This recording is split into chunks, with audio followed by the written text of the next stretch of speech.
வந்துச்சுன்னா 10,000 ரூபாய் பில்லு வந்திருக்குன்னு உங்க அப்பா கிட்ட போய் சொல்லி அதுல எடுத்து வச்ச காசுல தான் பியூட்டி பார்லருக்கே போறேன். ஓஹோ சரி, மாசம் மாசம் ஷாப்பிங் பண்றீங்கல்ல, அதுக்கு ஏது காசு?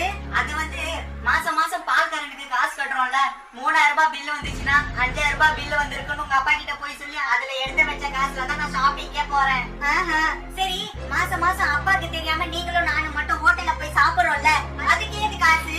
நம்ம வீட்டுக்கு கரண்ட் பில் கட்டுறோம்ல, அதுல எடுத்து வச்ச காசுல தான் நீயும் நானும் ஹோட்டல்ல போய் சாப்பிடுறோம். ஓஹோ.